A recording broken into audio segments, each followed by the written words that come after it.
dah, nanti aku harus kirim recording ke dia. Oke teman-teman, kita akan masuk di sini nih. Oke, udah bisa lihat layarku? Aduh, sorry, salah presentasinya teman-teman. Wait.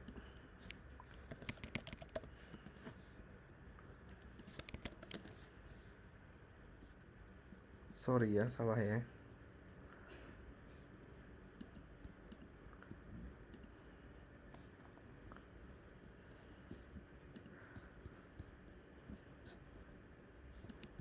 Nah ini baru bener nih.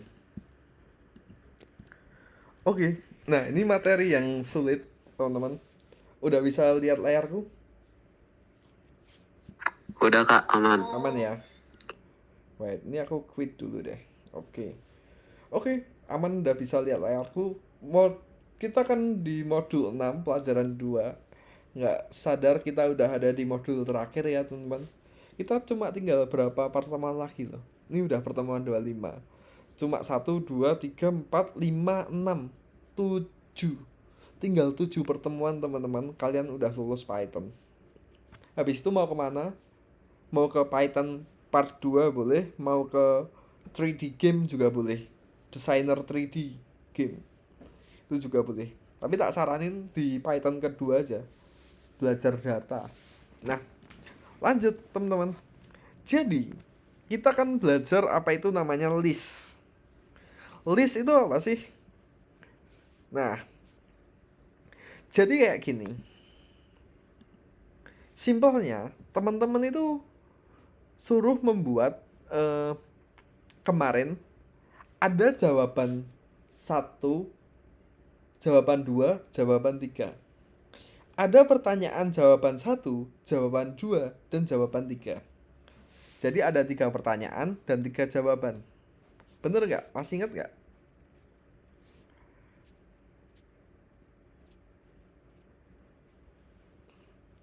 Ya kan? Ada pertanyaan 1 yang kemarin tuh 1, 2, 3 sama jawaban 1, 2, 3. Nah, kemarin kita membuat pertanyaan tuh gini. Ya kan? Gini. Kalau di sini kode ini untuk 3 pertanyaan, yes, itu efektif. Buat 5 pertanyaan, 10 pertanyaan masih oke teman-teman. Ya. 3 pertanyaan masih efektif kalau pakai if. 5 pertanyaan ya masih oke. 10 pertanyaan masih boleh. Lah kalau 100, capek nggak bikin if sebanyak ini? If 1, if 2, if 3, if 100. Range-nya 1 sampai 100. Kalau 100 pertanyaan misalnya. Capek nggak sih bikin kayak gini? Kira-kira. Nah, pertanyaanku adalah, apakah ada cara yang lebih simpel untuk menyelesaikan ini? Untuk menyelesaikan ya, gimana? Yes, dibikin list. Benar sekali. Kalau kita menggunakan conditional statement 1 sampai 100, ya bisa. Tapi nggak efektif, teman-teman. Karena kita akan membuat if 1, if 2, if 3, sampai if 100. 100 kali pengecekan. Nah, next. Oke, di dalam sini kita akan membuat apa teman-teman? Nah, kita akan membuat struktur data. Kalian akan belajar yang namanya list. Oke, list itu daftar. Kalau di dalam bahasa Indonesia, list sama dengan daftar. Kalau di dalam Python, list itu apa? Nah ini. Next. Oke, kemarin kita belajar modul Pygame. Masih ingat modul Pygame? Kemarin dengan modul Pygame, kalian bisa menambahkan apa? Yang pertama, mengganti warna apa? Awal-awal tuh tak suruh bikin apa? Warna background. Warna background. Kalian bisa tentuin itu pakai RGB. Terus Pygame itu bisa membuat game, ada event, ada timer, ada interface dan lain-lain. Terus kalian, nah ini yang background kemarin, ada yang mau ditanyain nggak? Terus untuk memperbarui layar kalian, kemarin kita menggunakan prinsip apa? Supaya layar kalian itu terus di-refresh atau diperbarui.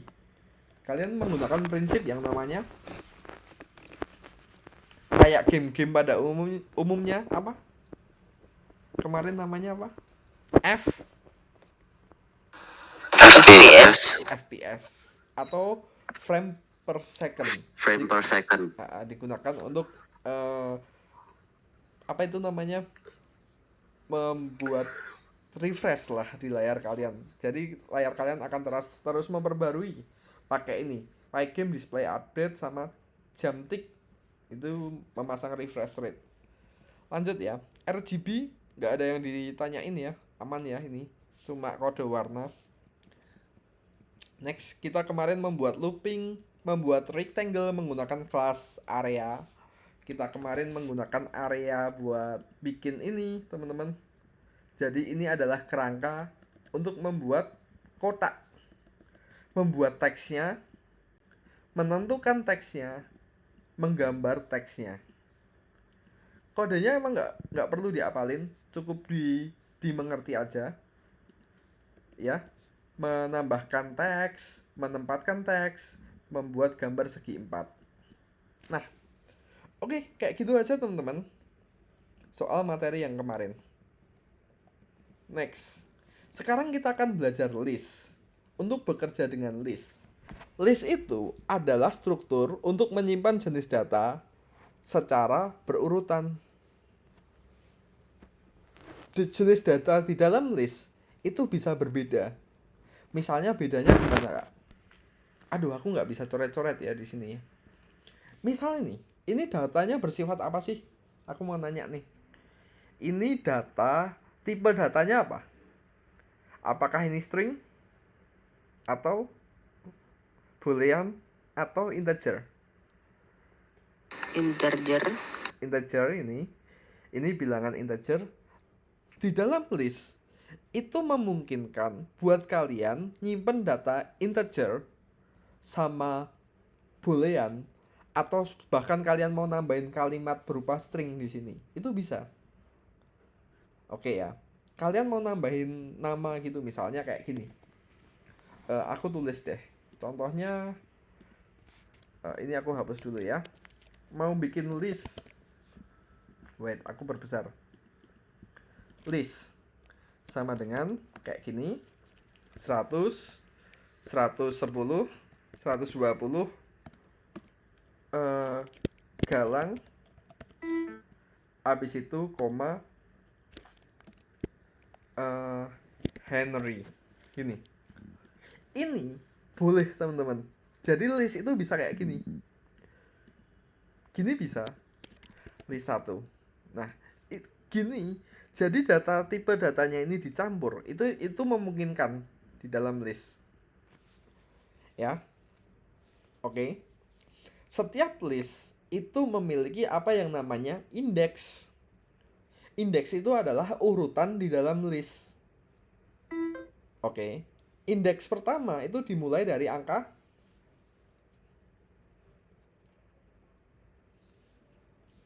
berapa di pertama ini? 181 nih. Ini indeksnya berapa? 0.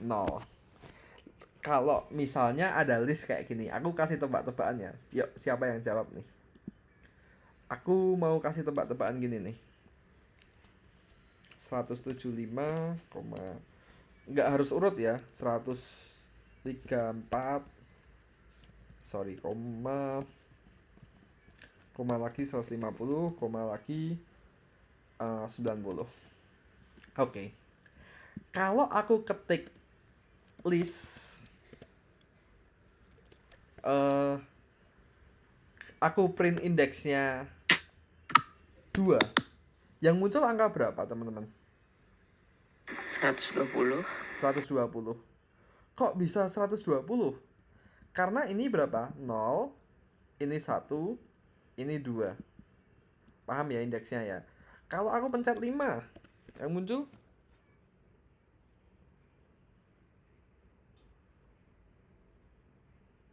150. ya 150. 0, 1, 2, 3, 4, 5. Ini 5 sampai sini. Ya kan? Paham ya? Itu namanya indeks. Masuk. Lanjut. Nah, contohnya kayak gini lah. Di print 0, itu akan muncul 181. Ya karena udah pasti. Di depan ini adalah 0.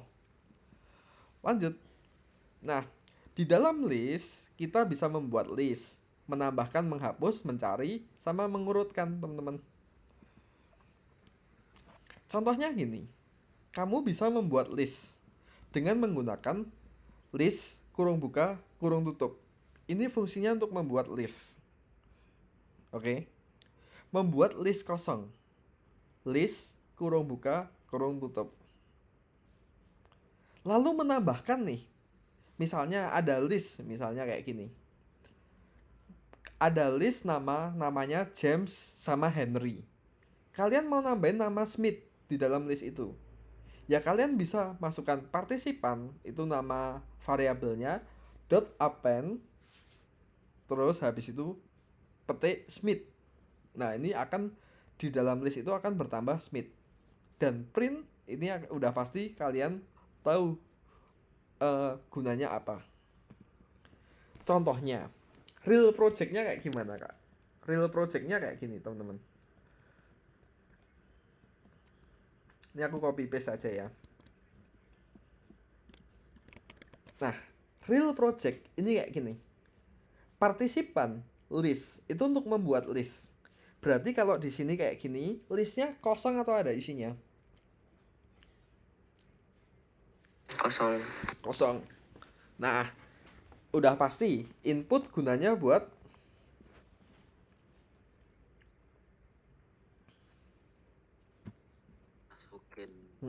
masukin apapun lah, nama dan lain-lain.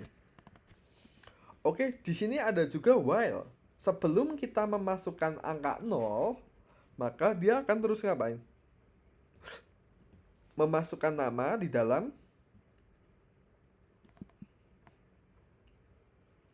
partisipan. Jadi akan ditambahkan. Contohnya kayak gimana? Aku inputin semua nama kalian ya. Dani. Nah, Rizal. AB. Cairo. Putra. Ada lagi Denzel. Udah. Ada lagi? Oke. Kalau aku pencet 0, nah, maka nama-nama ini akan diapain sih?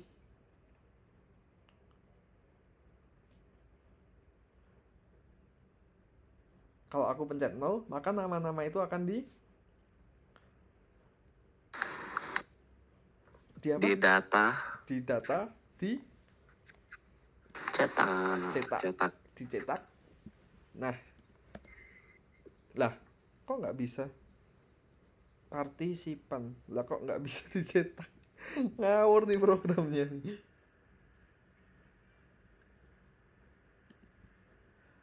Oh, lah udah bener kok. Lah, kok nggak bisa? Partisipan. Lah, partisipan.append. Udah bener tuh? Nggak bisa ya? Wah, jangan-jangan gini. Oh, nggak bisa. Lah, kayak gini malah bisa nih. Ini aneh ya ini ya. Ininya nih pasti.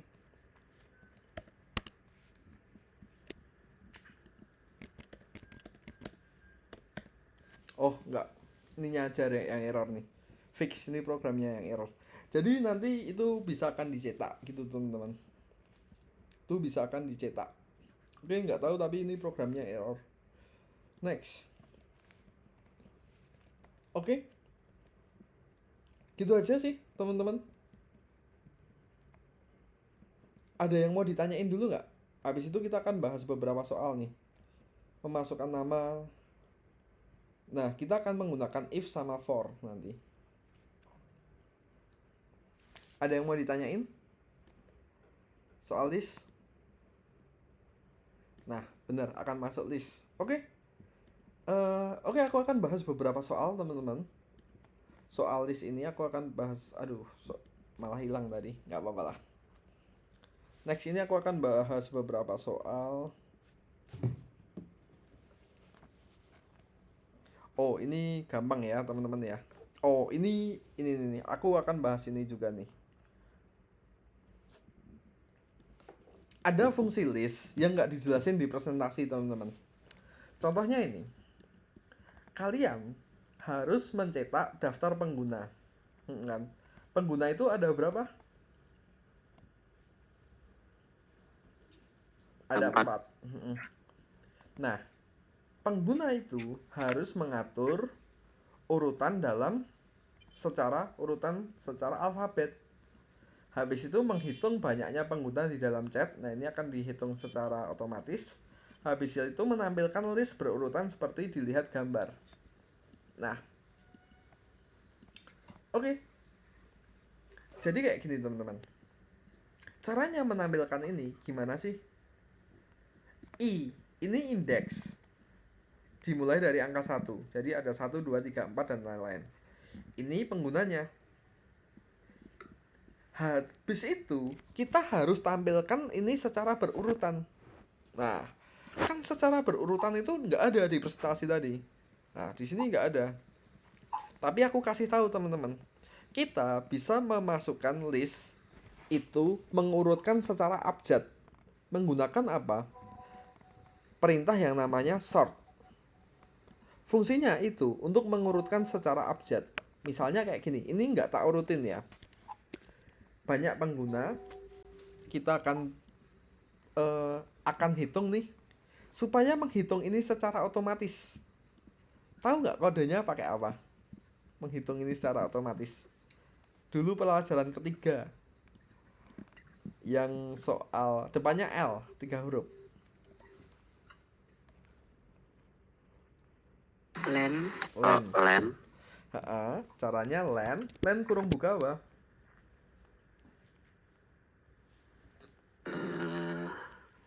Variabelnya users.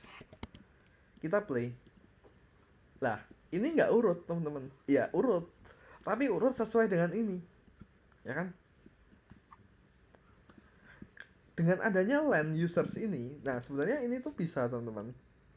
Nah, tapi banyak pengguna is not defined. Jadi banyak pengguna itu harus dicetak, makanya kita pakai len. Nah, kan gini kan. Tapi ini urut secara sama. Padahal di sini mintanya urut secara alfabetis. Nah, kita pakai apa, teman-teman? Kita harus pakai yang namanya variabel dot sort. Kurung buka, kurung tutup. Itu. Kita centang. Nah, gitu kan. Nah, lah kok nggak bisa? Tadi bisa kok. Gitu. Bisa dipahami sampai sini?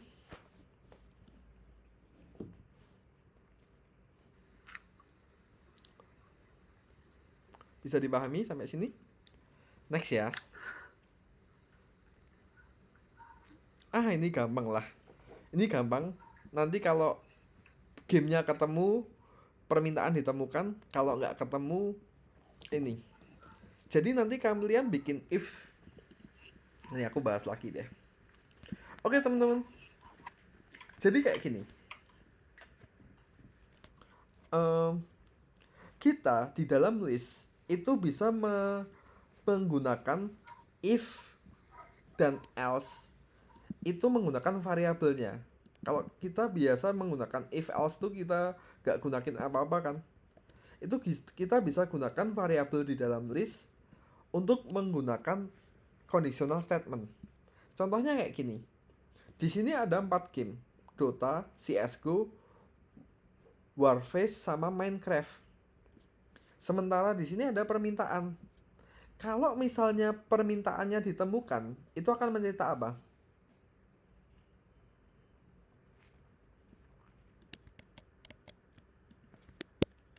Kalau permintaannya ditemukan, itu akan dicetak. Permintaan ditemukan. Kalau nggak ada, permintaan tidak ditemukan. Nah, itu kita bisa membuat conditional statementnya. If apa? If searching ada di dalam games, jika yang kamu cari ada di dalam list yang kita berikan, maka dia akan mencetak print permintaan ditemukan. Ini kalau ada. Cuma kalau nggak ada, berarti kita tulis apa?